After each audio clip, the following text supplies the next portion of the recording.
Class 7। कैसे हो आप लोग?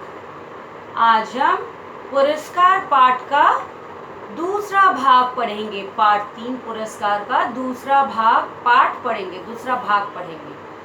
दूसरा अध्याय।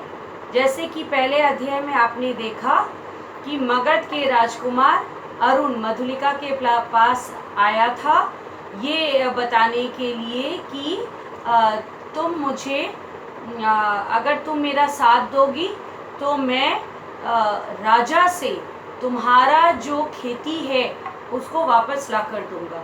तो मधुलिका ने मना कर दिया था कि नहीं, मुझे नहीं चाहिए, यहाँ राज विद्रोह होगा, मैं अपने राजा से विद्रोह नहीं करूँगी, मैं अपने राजा के खिलाफ या जो भी राज नियम है उसके खिलाफ नहीं जाऊंगी। आगे देखते हैं दूसरा दृश्य। मधुलिका बीते क्षणों को याद कर रही थी। अत्यधिक गरीबी ने उसे और अधीर कर दिया था। बाहर वर्षा ने भीषण रूप धारण कर लिया। गड़गड़ाहट बढ़ने लगी। मधुलिका अपनी टूटी फूटी झोपड़ी में कांप उठी। सहसा बाहर कुछ शब्द हुआ। कौन है यहाँ? पथिक को आश्रय चाहिए। मधुलिका ने पूछा जोर से, कौन है यहाँ? तो जो भी था बाहर पथिक, उसने ये कहा कि पथिक को आश्रय चाहिए। मधुलिका ने डंडियों से बना द्वार खोल दिया। बिजली चमक उठी। उसने देखा एक पुरुष घोड़े पर सवार है। वह चिल्ला उठी, राजकुमार। फिर मधुलिका आश्चर्य से युवक ने कहा, तुम्हारी यह दशा? मधुलिका बोल उठी, और आज आपकी यह हालत? पता है कौन था वो? राजकुमार अरुण थे। वो मगध के राजकुमार थे। मैं मगध का विद्रोही, निकाला गया राजकुमार, कौशल में जीविका खोजने आया हूँ। स्वागत है। शीतकाल की कोहरे से घिरी चांदनी में बैठे अरुण और मधुलिका परस्पर बात कर रहे थे। इतनी गरीबी में इतने सैनिक साथ रहने की क्या आवश्यकता है? मैं अपने बाहुबल से नया राज्य बनाऊंगा। किसने कहा? अरुण ने कहा। राजकुमार अरुण ने कहा। और ये बात किसने कही? मधुलिका ने कही कि इतनी गरीबी में इतने सैनिक साथ रहने की क्या आवश्यकता है। फिर मधुलिका कहती है, ओह, तो तुम्हारा उत्साह कम नहीं हुआ?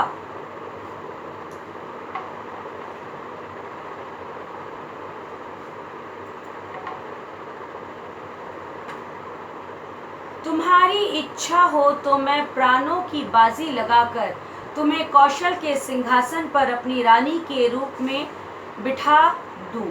मधुलिका कांप उठी। क्या यह सत्य है मधुलिका? कौशल नरेश तुम्हारे लिए चिंतित है। वे तुम्हारी प्रार्थना अस्वीकार नहीं करेंगे। कौशल के सेनापति अधिकांश सैनिक लेकर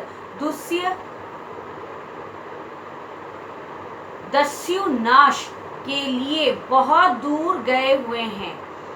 जो कहोगे वही करूंगी, मधुलिका ने कहा। अगले दिन कौशल नरेश के दरबार में आकर मधुलिका बोली, देव, 3 बरस हुए मेरी भूमि ले ली गई थी। ओह, तो उसका मूल्य लेने आई हो?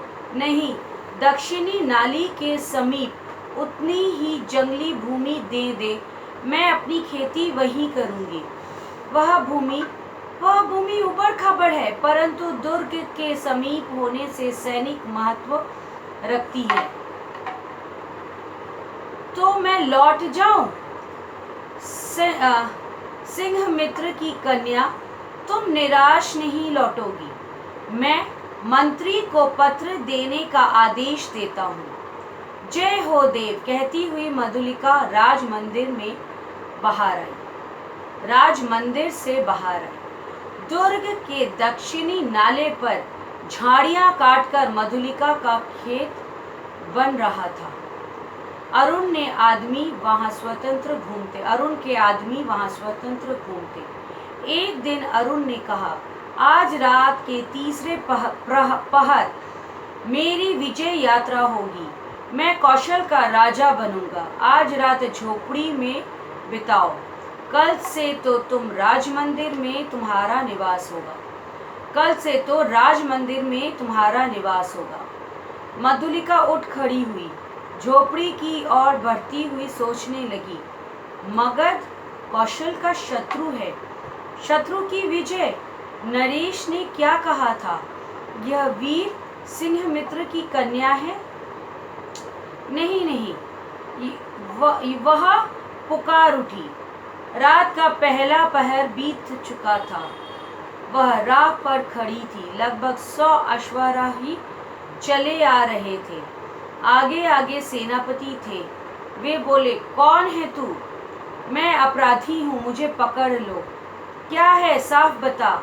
आज रात श्रावस्ती दुर्ग पर दक्षिणी नाले के पास से आक्रमण होगा। किला शत्रुओं के हाथ होगा। क्या कह रही है तू? सेनापति ने चौंक कर कहा। मधुलिका देशद्रोही नहीं थी, वह देश प्रेमी थी। इसलिए उसने